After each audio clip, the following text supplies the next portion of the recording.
12 अक्टूबर 1492 का दिन हर किसी को याद होगा, क्योंकि ये इतिहास के पन्नों में दर्ज है और इतिहास की किताबों में पढ़ा भी जाता है। इस दिन इटली के महान एक्सप्लोरर क्रिस्टोफर कोलंबस ने अमेरिका की धरती पर पहला कदम रखा था। लेकिन क्या आप जानते हैं, हम भारतीयों को कोलंबस से पहले ही अमेरिका के बारे में पता था। जी हाँ, कोलंबस से लाखों साल पहले ही हम अमेरिकन कॉन्टिनेंट के बारे में जानते थे। अगर आपको यकीन न हो तो आप वाल्मीकि रामायण में देख सकते हैं, जिसमें सर्ग 40 में किष्किंधा कांड का जिक्र किया गया है। इसमें सुग्रीव माता सीता की खोज करने के लिए वानरों को ईस्ट की तरफ ले जाने के लिए कहते हैं और वहाँ की ज्योग्राफी को समझाते हैं। अब अगर आप इसके 53वें नंबर वाले श्लोक को देखोगे तो वहाँ सुग्रीव ने एक जगह का जिक्र किया और कहा है, वहाँ सोने का एक त्रिशूल बना हुआ है जो 3 शाखाओं वाले खजूर के पेड़ की तरह लगता है। उस महान आत्मा की निशानी है जो अनंत है और इसके नीचे का हिस्सा सोने की तरह है, जिसके कारण ये चमकता हुआ दिखाई देगा। श्लोक 54 और 55 में सुग्रीव अपनी बात आगे बढ़ाते हुए कहते हैं, स्वर्ग के देवता ने ईस्ट डायरेक्शन को बताने के लिए निशान बनाया है और इस निशान के पास जाने पर हमें एक गोल्डन माउंटेन मिलता है जिसे उदय पर्वत कहा जाता है। अब अगर 56वें श्लोक पर नजर डालेंगे तो उसमें उदय पर्वत पर पाए जाने वाले कुछ पेड़ों का नाम लिखा गया है, जो आमतौर पर सभी पर्वतीय इलाकों में देखने को मिल जाते हैं। अब शायद आपको लगेगा कि कोई फैंटेसी प्लेस होगा और जो कहानी में बना दिया गया होगा, लेकिन दोस्तों रामायण कोई झूठ नहीं है, यह आप सभी जानते हैं। अब अगर आप साउथ अमेरिका की ओर जाएंगे तो पेरू समुद्र के किनारे मौजूद एंडीज पर्वत पर पैराकस चैंडलब्रा नाम का एक जियोग्लिफ बना हुआ है। यहाँ रहने वाले लोगों का मानना है कि उन्होंने भगवान वीराकोशा ने अपने अस्त्र के प्रहार से इस निशान को बनाया था। वीराकोशा को स्वर्ग का देवता कहा जाता है और लोग बारिश के लिए इसकी पूजा करते हैं। आप अगर इन दोनों फोटो को एक साथ रख कर देखेंगे तो आपको वीराकोशा काफी हद तक इंद्र देवता की तरह दिखाई देंगे। हिंदुइज्म में इंद्र को स्वर्ग का देवता कहा गया है और बारिश के लिए भी इन्हीं की पूजा की जाती है। वह इंद्र के पास भी वज्र अस्त्र हुआ करता था और वीराकोशा ने भी इसी जैसे अस्त्र को पैराकस चैंडेलाब्रा को बनाया था। फिलहाल पैराकस चैंडेलाब्रा को ध्यान से देखो तो इसके नीचे मौजूद जमीन गोल्डन कलर की दिखाई देगी। अब अगर हम पैराकस चैंडेलाब्रा की दूसरी तरफ देखेंगे तो यही से एंडीज माउंटेन रेंज की शुरुआत हो रही है और एंडीज माउंटेन रेंज खासतौर पर अपने यूनिक ग्लो के लिए जानी जाती है। इसी को रामायण में उदय पर्वत कहा गया है। लेकिन अब सुग्रीव ने तो डायरेक्शन ईस्ट की तरफ बताई थी, जबकि साउथ अमेरिका तो वेस्ट की तरफ है। और इस सवाल का जवाब हमें किष्किंधा कांड के 58वें श्लोक से मिलता है। भगवान विष्णु जब वामन अवतार लेते हैं और पृथ्वी पर आते हैं तो सिर्फ 3 ही कदम में पूरी पृथ्वी को पार कर लेते हैं, जिसका जिक्र ऋग्वेद में मिलता है। और भगवान विष्णु ने ऐसा तब किया था जब इंद्रव्रत नाम के राक्षस को मार देते हैं। भगवान विष्णु का पहला कदम सोमनस पर्वत पर पड़ता है, जो उदय पर्वत की सबसे ऊंची चोटी है। इसलिए हिंदू धर्म में सूर्य का उदय यहीं से माना जाता है। भगवान विष्णु का दूसरा कदम मेरू पर्वत पर पड़ता है, जो जम्बूद्वीप में हुआ करता था। हमारे पुराणों में जम्बूद्वीप इंडियन सब कॉन्टिनेंट को ही कहा गया है। कुमारी कंदम पर भी मेरू नाम का एक पर्वत हुआ करता था और इसकी लोकेशन आज के इक्वेटर लाइन पर ही रही होगी, जिसके कारण मेरू को सेंटर ऑफ द यूनिवर्स भी कहा गया है। 59वें श्लोक में ये कहा गया कि जब सोमनस पर्वत से सूर्य उदय होता था तब जम्बूद्वीप में ये लगभग अस्त हो जाता था। और जब ये हिसाब से अगर बात की जाए तो भारत और साउथ अमेरिका के समय में करीब 11 घंटे का डिफरेंस है, यानी एक जगह सुबह तो दूसरी जगह शाम हो जाएगी। इस सारे वाक्य से एक ही बात सामने आई है कि रामायण के समय में भी हम साउथ अमेरिका के बारे में जानते थे। सिर्फ जानते ही नहीं बल्कि उसके चप्पे चप्पे को जानते थे, उसके चप्पे चप्पे से वाकिफ थे।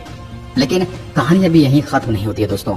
रामायण के बारे में एक और किस्सा है जो भारत को साउथ अमेरिका से जोड़ता है। जब लक्ष्मण रावण के बेटे मेघनाद का वध कर देते हैं तब रावण बेटे का बदला लेने के लिए अपने सौतेले भाई अहिरावण से सहायता मांगता है, जो कि पाताल लोक का राजा हुआ करता था।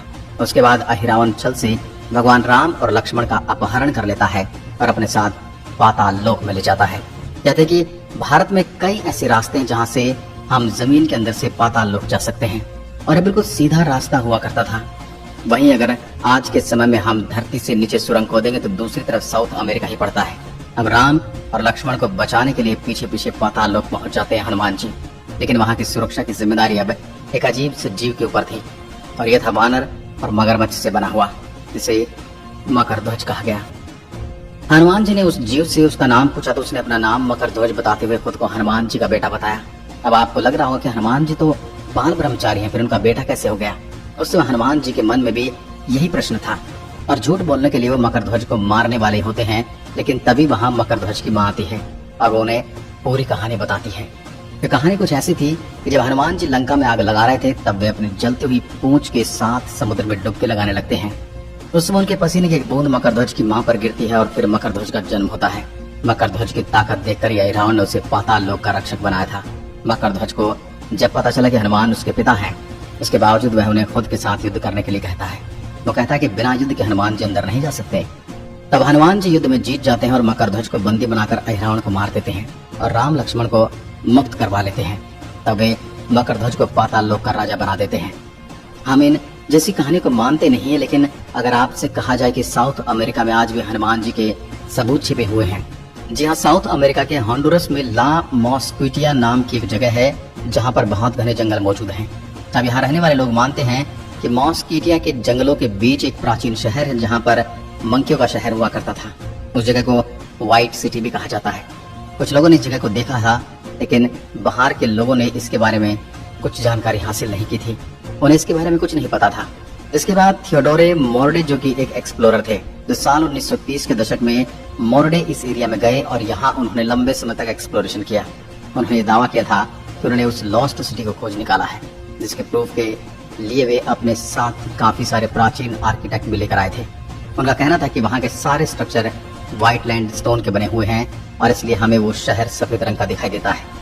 इस जगह पर जगह जगह मंकी के स्ट्रक्चर देखने को मिलते हैं और इसे बीचों बीच एक विशालकाय मंदिर है और यहाँ जाने के लिए 2.5 सीढ़ियों से होकर गुजरना पड़ता है और यहाँ जाने के लिए कई सीढ़ियों से होकर गुजरना पड़ता है। यहाँ कई सारे जानवर के स्टेचू हैं, जिसमें मगरमच्छ भी शामिल है। मोर्डे ने बताया कि उस मंदिर में एक मंकी भगवान की विशालकाय मूर्ति मौजूद है। अब मगरमच्छ और मंकी भगवान से साफ हो जाता है कि हो न हो इस जगह का इतिहास भगवान हनुमान और मकरध्वज की कहानी से जरूर जुड़ा हुआ रहा होगा। मोर्डे का कहना था तो जगह पर गोल्डन प्लेनेट और सिल्वर भी मौजूद है। हालांकि कोई भी उनकी बात को सच नहीं मानता, क्योंकि आज तक कोई भी उस जगह के बारे में नहीं बता पाया है। लेकिन इस लॉस्ट सिटी में कई लोग गए थे। यहाँ पर हनुमान जी की मूर्ति होने का मतलब ये हुआ कि उन्होंने अहिरावण को मारकर यहाँ के लोगों को उसके अत्याचार से मुक्त किया था। इतने सारे सबूत मिलने के बाद हमें और क्या चाहिए कि हॉन्डुरस ही पाताल लोक था। यहाँ आपको साउथ अमेरिका के पेरू के बारे में कुछ पता होना चाहिए।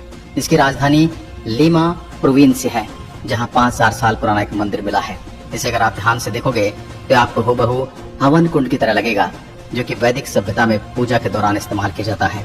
साथ ही साथ यहाँ के लोग मानते थे कि अब यहाँ के टेम्पल ऑफ फायर में आग लग जाती है और उसमें धुआं निकलता है, उसमें पुजारी भगवान के साथ कनेक्ट हो पाते हैं। वहीं अगर दोस्तों माया सभ्यता की बात करें तो इनका केवल नाम हमारी भाषा से मेल नहीं खाता, बल्कि बहुत से बिलीफ यानी कि विश्वास भी दोनों सभ्यताओं में एक जैसे थे। जैसे हिंदू सभ्यता की तरह माया सभ्यता में भी त्रिमूर्ति का कॉन्सेप्ट था, यानी जैसे हमारे धर्म में ब्रह्म, विष्णु और शिव के बारे में बताया गया है, वैसे ही उनके भी 3 प्रमुख देव हुआ करते थे और वो मंदिर में अन्य देवी देवताओं की पूजा किया करते थे। आज की वीडियो में बस इतना ही। अगर वीडियो पसंद आए तो लाइक कीजिए और ऐसी वीडियोस के लिए चैनल को सब्सक्राइब जरूर करें। धन्यवाद।